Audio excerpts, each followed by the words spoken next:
सुनंदा पुष्कर हत्याकांड में अब एक नया चौंकाने वाला नाम सामने आ रहा है। शशि थरूर के नौकर नारायण सिंह ने दिल्ली पुलिस को बताया है कि घटना वाले दिन सुनील साहब नाम का एक शख्स सुनंदा पुष्कर के होटल के कमरे में था। आपको बता दें कि पूरे मामले में नारायण सिंह के अलावा शशि थरूर समेत 6 और लोगों से दिल्ली पुलिस पूछताछ करने वाली है। सुनंदा पुष्कर की मौत को लेकर जैसे ही दिल्ली पुलिस ने 302 यानी हत्या का मुकदमा दर्ज किया, वैसे ही इस कार्रवाई को लेकर कई सवाल खड़े हो गए।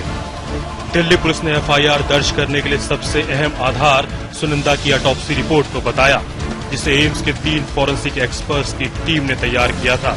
एम्स के डॉक्टरों द्वारा तैयार की गई ऑटोप्सी रिपोर्ट नंबर 77/14 में साफ तौर पर लिखा, ऑटोप्सी में मौत का कारण जहर बताया गया है और मौकाए वारदात से पाए गए सबूत एल्प्रेक्स पॉइजनिंग की ओर इशारा कर रहे हैं। सुनंदा के शरीर पर 15 चोट के निशान होने का जिक्र ऑटोप्सी रिपोर्ट के हवाले से होने की बात भी एफआईआर में दर्ज है। ये चोट किसी चपटी चीज की वजह से उसे लगी हो, इस बात की आशंका भी जताई गई है। सुनंदा के शरीर पर पाए गए सभी चोटों के अलावा 10वें नंबर पर इंजेक्शन से हुई चोट का जिक्र भी साफ तौर पर इस एफआईआर में किया गया है। सुनंदा के शरीर पर पाए गए इंजरी नंबर 12 में दांत से काटने का निशान का जिक्र भी एफआईआर में किया गया है।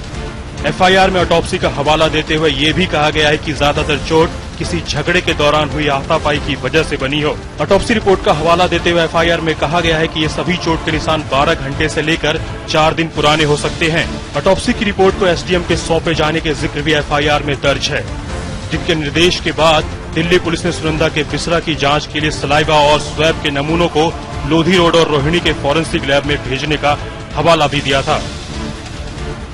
इस मिस्टीरियस डेथ में आखिर कौन है ये मिस्ट्री मैन? इस मिस्टीरियस मैन की एंट्री ने दिल्ली पुलिस का काम और ज्यादा पेचीदा कर दिया है। जाहिर सी बात है कि दिल्ली पुलिस इस शख्स से भी पूछताछ कर सकती है।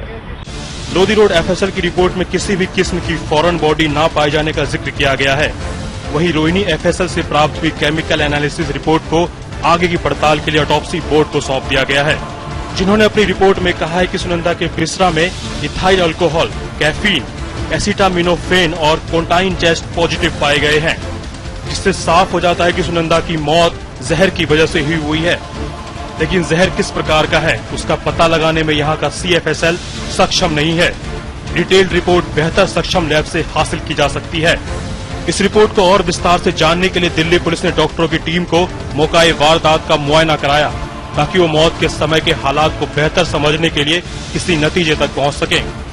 इसके बाद 29 दिसंबर को डॉक्टरों ने पोस्टमार्टम रिपोर्ट से लेकर एफएसएल की रिपोर्ट के अलावा अन्य साक्ष्यों का हवाला देते हुए कहा कि सुनंदा ना तो बीमार थी और ना ही किसी बीमारी से ग्रस्त थी, वो एक स्वस्थ इंसान थी। ऐसे में स्वाभाविक मौत नहीं हो सकती। सुनंदा की मौत बेशक जहर से ही हुई है, जो उसे ओरल या इंजेक्शन के जरिए दिया गया हो।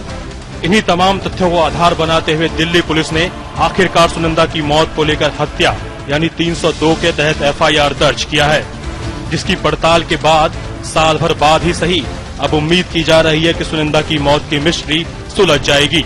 इस समय दिल्ली से जफर अब्बास,